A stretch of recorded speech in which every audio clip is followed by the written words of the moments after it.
El ser humano teme a la muerte más de lo que teme a Dios. No la comprende, pero la percibe como el punto final de su identidad. Ha construido templos, doctrinas y ciencias con un solo propósito: no morir del todo. Desde el Ars Moriendi medieval hasta la psicología moderna, cada intento ha sido una negociación con el abismo. Pero la verdad que persiste es que nadie está preparado para morir.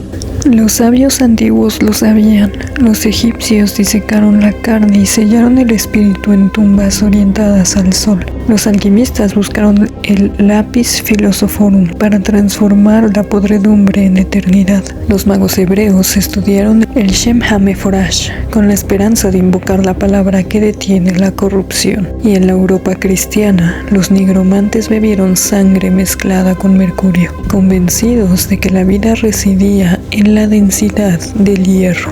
Todos intentaron lo mismo: prolongar la conciencia más allá de la carne. Casi ninguno lo ha conseguido del todo. Es aquí donde nace la fascinación por aquellas criaturas que han decidido atravesar el velo de la muerte con entrega absoluta, sin esperanza. Entraron al incendio para comprender el origen del fuego. Entraron a los planos del olvido, observaron la desintegración y cuando ya no quedaba nada más por consumir de sí mismos, decidieron regresar. Un vampiro verdadero no nace de rehusarse a pudrirse. Al contrario, es la conciencia que sobrevive a su propia aniquilación. Por eso, antes de soñar con la inmortalidad, debes de comprender lo que pides. No hay vampiro sin muerte. El tránsito no ocurre en un instante. Ningún corazón deja de latir sin que el universo lo escuche. Cuando el cuerpo exhala por última vez, algo más queda suspendido en la atmósfera, un remanente electromagnético que las antiguas escuelas llamaban Ka en Egipto, Prana en la India, Fesh en la Cábala, Ruach en la tradición hebrea y alma vital en la escolástica medieval. Ese residuo es el eco bioplasmático del ser, una réplica vibratoria que tarda entre 3 y 7 días en disolverse completamente. Durante ese lapso, la conciencia vaga confundida alrededor del cuerpo, creyéndose viva. Los tibetanos describieron este fenómeno en el Bardo Thodol, advirtiendo que el difunto, incapaz de aceptar su muerte, intenta reanimar su cadáver, regresar a su hogar o hablar con los vivos. Los egipcios lo representaron mediante el dios Anubis, vigilando el pesaje del corazón, porque sabían que el alma, todavía unida a la materia, pesa, se arrastra, se resiste. En los registros alquímicos, ese estado corresponde al anígredo, la primera etapa de la transmutación, putrefacción y sombra. El cuerpo comienza a descomponerse y el alma, al percibirlo, grita sin posibilidad de ser escuchada. Las moléculas liberan electricidad estática, por eso las luces titilan, los animales se inquietan, los relojes se detienen. Todo forma parte de la persistencia del magnetismo humano. El alma, incapaz de asumir su disolución, se aferra a los tejidos, a las palabras no dichas, a los objetos que tocó. Los antiguos brujos sabían que ese residuo podía atraparse. De ahí nacieron los amuletos fúnebres, los frascos con cabello, los espejos cubiertos tras la muerte. El propósito era impedir que el Ka se viera a sí mismo reflejado, pues quien se contempla muerto corre el riesgo de disolverse. Así surgen los primeros fantasmas, los que rehúsan apartarse del cuerpo. Son los más frágiles y, paradójicamente, los más peligrosos, porque aún conservan memoria de la carne y por ende buscan volver a respirar. A veces lo intentan a través de los sueños de los vivos, otras mediante la posesión leve de un cuerpo débil, un enfermo, un niño, un dormido. En este primer escalón está la angustia de saberse atrapado entre un cuerpo que ya no obedece y la eternidad que aún no llega. Solo cuando el alma reconoce su muerte y pronuncia interiormente su verdadero nombre, el que el universo le dio al ser creada, la ascensión comienza. Una vez que el Ka o la energía vital se ha despegado de la carne, la conciencia debería ascender hacia planos superiores del ser, y en la mayoría de los casos no lo hace. La conciencia, acostumbrada al hábito de percibir a través de los sentidos, no soporta la ausencia corporal y, ya en un plano que no está regido por las leyes físicas ni por la conciencia colectiva, comienza a fabricar su propio mundo. El alma se vuelve arquitecta de su propia condena. ¿Qué crees tú que proyectará una mente contaminada por las creencias del mundo moderno? El bardo todo el tibetano describe este estado con lujo de detalle. El difunto proyecta paisajes, voces y figuras de luz o terror que no son más que emanaciones de su propia mente no purificada. Y existe el peligro de que, si no las reconoce como tales, queda atrapado en ellas. Lo que los monjes llamaron el segundo bardo no es sino un infierno psicológico de la conciencia. En la tradición hermética, este fenómeno se conoce como reflexión mortis. La conciencia sin cuerpo que la limite se pliega sobre sí misma como un espejo infinito. Cada recuerdo, cada culpa, cada deseo frustrado se convierte en una imagen viviente. Las repite una y otra vez, intentando resolver lo irresuelto. Por eso los antiguos decían que el infierno no está abajo, sino adentro. Los cristianos lo simbolizaron como el purgatorio, pero esa palabra es inexacta. Aquí no hay fuego divino ni castigo impuesto, solo el eco del pensamiento. El asesino revive su crimen desde la víctima. El suicida siente eternamente el mismo impulso que lo llevó a la muerte. El indiferente oye los clamores que ignoró en vida. Los gnósticos lo llamaron Amente, la región de las sombras pensantes, y los cabalistas Sheol Hatumah, la cámara de la impureza donde el alma se alimenta de sus propias creaciones. El alma que permanece demasiado tiempo en este estado se fragmenta. Una parte asciende, otra se disuelve y otra, el residuo más denso, se convierte en larva astral. Una forma de pensamiento autónoma que puede adherirse a los vivos, provocando sueños repetitivos, visiones o sensaciones de presencia.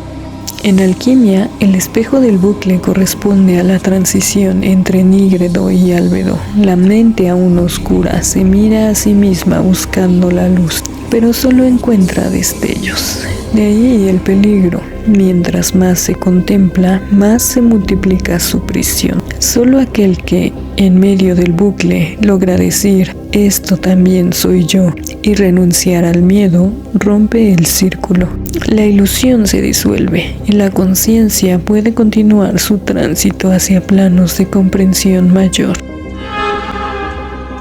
La muerte es una alquimia, y toda alquimia exige la separación de los elementos impuros. La carne se disuelve, sí, pero queda la memoria de la sangre latiendo en el espíritu. Esa sangre invisible es el fluido anímico, la herencia magnética del corazón, y mientras el alma conserve ese peso, no puede ascender. Los egipcios lo sabían, por eso colocaban en la balanza el corazón del difunto frente a la pluma de Maat. El alma debía ser más ligera que la verdad. Los que fallaban eran devorados por Amit, la bestia con cuerpo de hipopótamo, patas de león y cabeza de cocodrilo, símbolo de la densidad emocional que devora la conciencia. Así también, los antiguos cabalistas advertían que cada emoción humana deja un rastro energético. Los deseos carnales se coagulan, las culpas fermentan, los rencores se adhieren como lodo. El alma impura se hunde, se aferra a las zonas intermedias del astral, donde todavía percibe el pulso de la vida física. Allí descubre un nuevo instinto, la necesidad de flujo vital. Busca el calor que perdió, el ritmo de un corazón, la energía que emana de una emoción ajena. De ese impulso nacen las criaturas conocidas por muchos nombres: Oviri, Preta, Sanguinariae. Son los vampiros del segundo círculo, muertos que aún anhelan el sabor del mundo. Se alimentan de sangre porque cada gota robada les devuelve una sensación fugaz de existencia. La respiración, el temblor, la conciencia de estar aquí. Pero a cambio pierden un fragmento de su identidad original. El alma se hace densa, rojiza y pronto olvida su nombre. Así, el hambre se convierte en su único motivo existencial. El alma en este estado es peligrosa, poderosa, sí, pero prisionera de su misma necesidad. Los gnósticos decían que quienes mueren amando la materia regresan para poseerla y que la única retención posible para ellos era volver a beber de su propia sombra, hasta comprender que la necesidad de saciar un deseo no obedece al placer, sino a la esclavitud. En todos los sistemas antiguos, desde el libro de los muertos hasta los himnos órficos, se advertía que la energía del dolor no desaparece. Quien hiere, quien retiene el rencor, quien transmite desesperación, no hace daño solo a otros, sino al equilibrio mismo de la existencia. Cada emoción humana es una sustancia, y el dolor, cuando se provoca o se perpetúa, corrompe el alma de quien lo generó. A ese fenómeno los hebreos lo llamaron Kaf HaKelah, el espejo de las almas que vagan. Los gnósticos hablaron de la marea negra de Sofía, donde las conciencias caen para purgar su ignorancia. Los egipcios lo describieron como el lago de fuego de Sekhmet, un lugar donde el alma debía beber su propio veneno antes de renacer. La reina, quien desglosa el mecanismo de la no muerte, lo nombró el vórtice del dolor provocado. Cuando el alma abandona el cuerpo, la vibración del sufrimiento que dejó atrás la arrastra en un remolino y allí se precipita entre el ruido perpetuo de su propio desequilibrio. Las almas atrapadas en el vórtice no saben que están muertas, creen seguir sintiendo. Por eso reviven las mismas escenas una y otra vez, sin comprender que lo que las aprisiona es la geometría del dolor que ellas mismas trazaron. En algunos planos, esa energía es reciclada, el alma se desintegra y sus restos se convierten en larvas espirituales, entes primitivos que se alimentan del sufrimiento humano y que los antiguos monjes bizantinos llamaban psicofagoi, comedores de alma. De ahí surgen muchas de las infestaciones que los vivos confunden con presencias demoníacas. La anábasis es un proceso de reordenamiento posterior a la muerte, una reabsorción de la conciencia en su estructura primordial. Los textos gnósticos la describen como el ascenso del alma a través de las esferas planetarias, las 7 capas que separan al mundo material del pleroma, cada una custodiada por una ley que exige la restitución de todo lo que fue tomado del cosmos para construir la identidad humana. En términos modernos podría llamarse descomposición energética. El alma entrega a cada plano aquello que le pertenece, la emoción, la memoria, la forma. Solo la chispa esencial, la energía pura, puede atravesar todas las esferas y conservar su integridad. El peligro radica en que la mayoría no reconoce su propia estructura interna. Mueren identificados con el cuerpo, la historia, el nombre, su propia ilimitada idea del yo. Cuando comienza la anábasis, esa falsa identidad se desintegra y la conciencia, incapaz de soltarla, intenta retenerla. Esa resistencia produce un quiebre. Los residuos de pensamiento, deseo o apego permanecen adheridos a los planos inferiores. Ahí surgen los fantasmas de una conciencia resonante que no comprendió su muerte.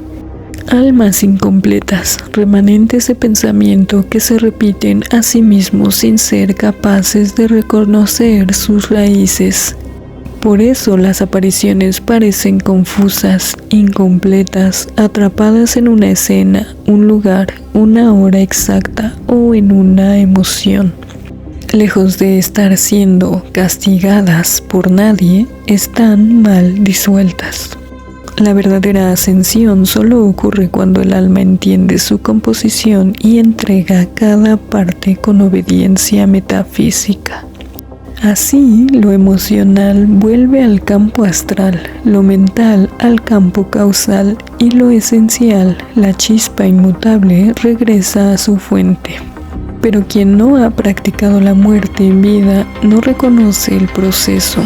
Confunde desprendimiento con pérdida, juicio con castigo y termina devorado por su propio campo de energía.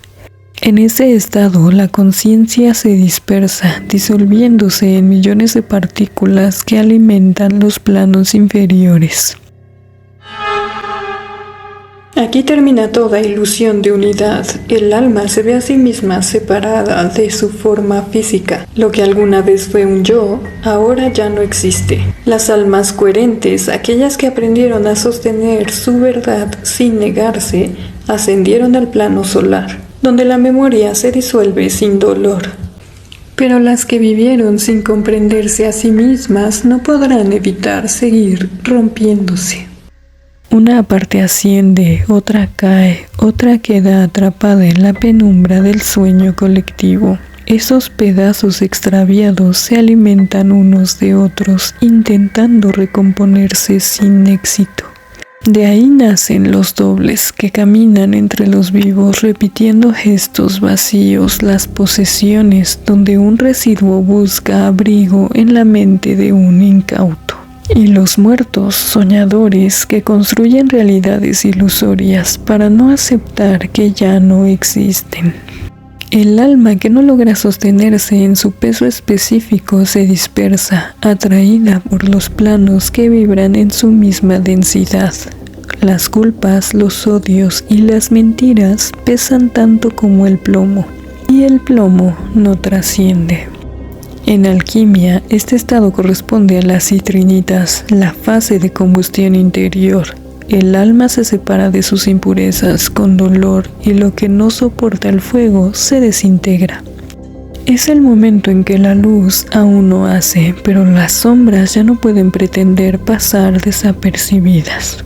Quien no se preparó para ver su propia esencia será devorada por su reflejo.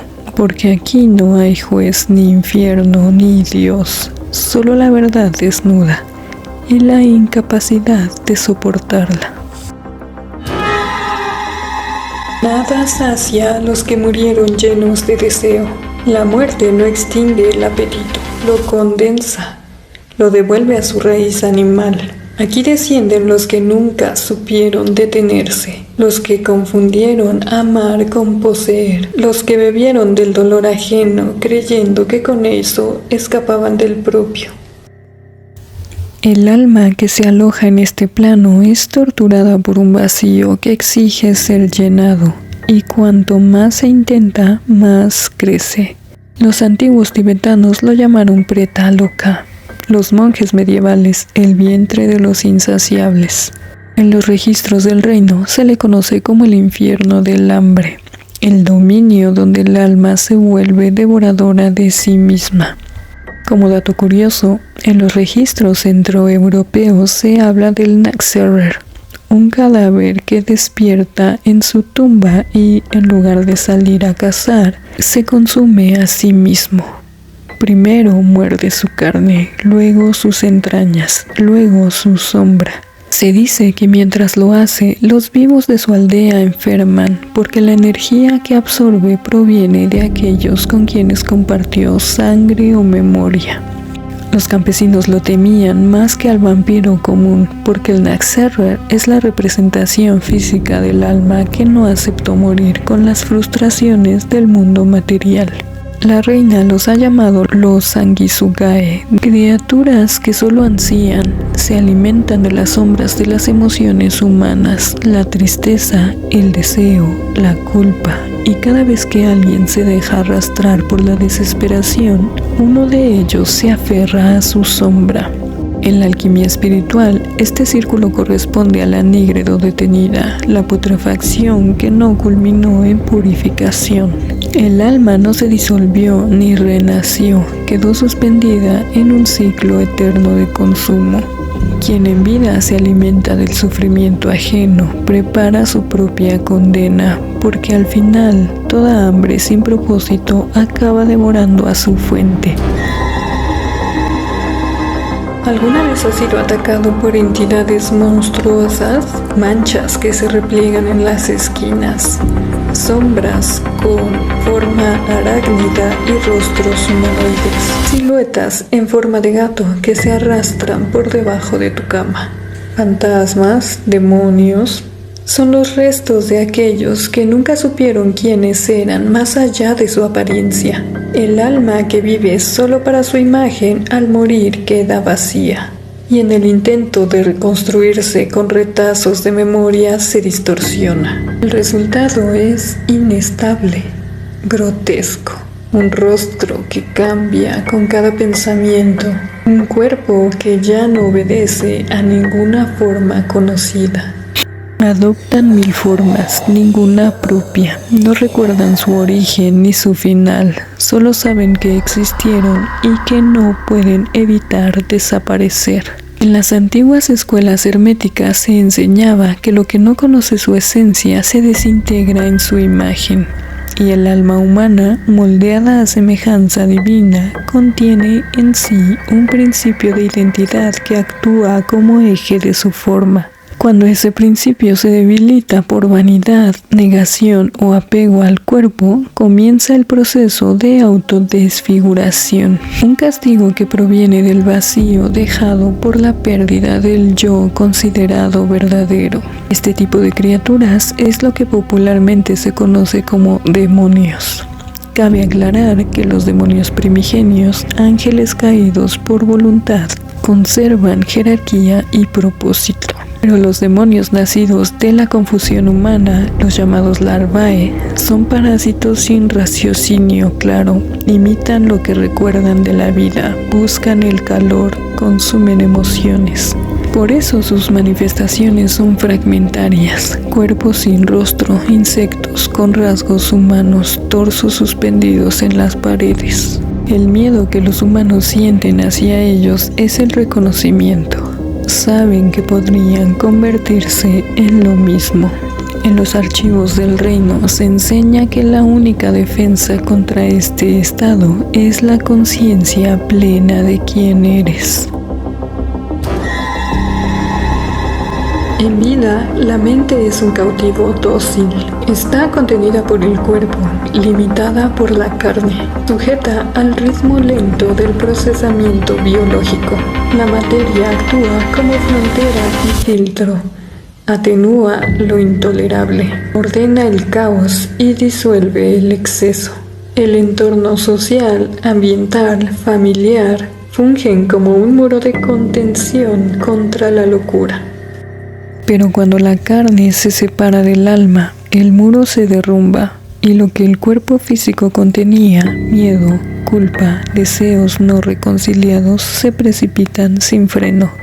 Lo que antes eran pensamientos intangibles se convierten en sustancia, lo que antes eran emociones en atmósfera. No hay diferencia entre imaginar y existir. En los textos del Mahayana se habla del sunyata, la vacuidad, pero esta no es la pureza de la nada divina. Es la conciencia vacía de estructura, sin principio ni fin, sin la brújula del cuerpo ni el reloj del tiempo.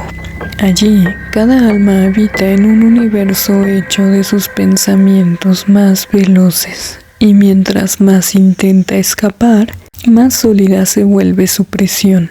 Y lo que piensa no está bajo su dominio. La mente humana, liberada de sus límites, no crea belleza, porque la belleza requiere contención, geometría, contemplación. Crea lo inmediato, lo que se impone con mayor fuerza en su memoria, los miedos más antiguos, las heridas más hondas, los recuerdos mal cerrados. La mayoría de las almas, al intentar imaginar la luz, evocan primero la sombra que la impide, porque el miedo siempre viaja más rápido que el deseo. El alma se enfrenta a su inconsciente como a un Dios creador, y cada pensamiento, por insignificante que sea, genera forma. paisajes sin orden, presencias inquietantes, lamentos de dolor perpetuo que arrastran en la negrura. Los gnósticos llamaron a este estado el pleroma invertido, la plenitud que perdió contacto con su fuente. Un universo lleno, pero lleno de sí mismo. El alma no puede escapar de su mente y la mente no puede detenerse. El resultado es un bucle infinito de creación involuntaria, una expansión sin propósito que se multiplica como una fractal sin borde. Los cabalistas lo entendieron al hablar de las Klipot, las cáscaras vacías que quedaron tras la emanación divina. Cada pensamiento impuro genera una forma hueca. Cada forma hueca se llena de ansiedad y la ansiedad, al no tener cuerpo, se transforma en movimiento perpetuo. Ese es el verdadero infierno, la repetición. Aquí el alma descubre un secreto que jamás debió conocer en este estado, que no existe tal cosa como el silencio mental. La conciencia pura es ruido absoluto. El pensamiento no cesa porque no hay muerte que lo contenga, y lo que el alma percibe como eternidad es, en realidad, la imposibilidad de dejar de percibir. El error de los vivos es creer que morir es dejar de sentir. Morir es sentir sin cuerpo, y la mente sin cuerpo no puede elegir qué sentir primero. Por eso los primeros instantes del más allá son de confusión, de multiplicación de un horror que no desaparece nunca. La mente intenta purificarse, pero al hacerlo crea más residuos, más imágenes, más pensamientos que deben ser purificados. El proceso se retroalimenta hasta consumir la forma misma del alma. ¿Y si te dijera que morir no sirve de nada? ¿Que ni el más puro desvivimiento puede romper el ciclo? ¿Que si no se aprende a transformar el sufrimiento en comprensión, la rueda te aplastará una y otra vez, hasta que aprendas que el infierno no está después, sino aquí? El mundo se pudre porque los vivos esperan que otros lo limpien. Que los dioses traigan el apocalipsis, que los alienígenas se conviertan en héroes, que las generaciones futuras encuentren la forma de reparar lo que rompimos. Pero no vendrá nadie excepto tú. Estás condenado a seguir heredando la misma realidad en cuya creación has contribuido. Cuando no haces nada por cambiar lo que está mal, cuando eliges el confort, cuando guardas silencio, cuando te distraes del horror que no te concierne. Aterra, ¿no es así? Aterra saber que nada terminará nunca, que la única forma de hacer que todo termine o cambie es haciéndote cargo tú mismo. El alma que llega hasta aquí se ve a sí misma como realmente es. Sin cuerpo que la disimule, sin voz que la distraiga, sin sueño que la desconecte. Y en esa lucidez insoportable comprende que no hay escapatoria de todo lo que se integró como su ser. Morir no garantiza descanso. Algunos creen que la muerte es un apagón, un silencio limpio, un acto de cierre ceremonial para una vida plena. Pero, querida criatura mortal, una vida plena es lo que menos hay en este mundo cada vez más degradado. Por eso, lo justo es reencarnar. Y es que volver a nacer es un reinicio forzoso en la misma ruina de donde se huyó. Cada alumbramiento es la prueba de que estamos condenados a la repetición de los errores que nadie quiso reparar. Es dulce e ingenuo creer que morir resolverá la miseria de la existencia.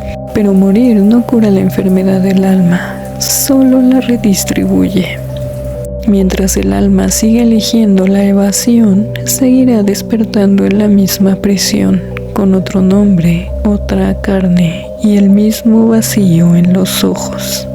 Las tres grandes instituciones del pensamiento humano La teológica, la racional y la social han conspirado consciente o inconscientemente para proteger la misma mentira, que la muerte es el final. Todo intento de explicar la muerte ha sido una estrategia para domesticarla. Templos, dogmas, fórmulas y laboratorios no son más que refugios erigidos ante el terror de lo desconocido. Así, el espíritu que logra dominar la muerte se convierte en una amenaza estructural. Una conciencia que retorna del vacío con memoria desarma la arquitectura entera de la civilización. Ahí nace la dualidad que en unos genera fascinación y en otros repudio por la figura del vampiro. La fe lo niega porque su sola existencia desmonta la necesidad del dogma. Si el alma puede regresar sin intermediarios, ¿cómo pueden continuar manipulando a través de Dios? La ciencia lo niega porque su lógica no admite entidades que trasciendan el límite del tiempo y la materia. Reconocerlo sería admitir que la conciencia opera fuera del cuerpo. Y el vulgo lo ridiculiza porque no soporta la posibilidad de que exista algo que los confronte con su propia ignorancia. La burla es su forma más primitiva de defensa. Hoy en día el símbolo del dominio sobre la muerte ha sido degradado. Ahora es un monstruo romántico que recita poesía mientras se lamenta de su larga existencia. Una figura vaciada de sentido. Ridiculizar al vampiro es más seguro que estudiarlo, porque si la gente supiera lo que realmente es un vampiro, una conciencia que atravesó la muerte, la habitó y regresó dueña de sí, aspiraría a seguirlo. Y no hay nada más peligroso para los dueños de la granja que una especie dispuesta a morir para renacer superior.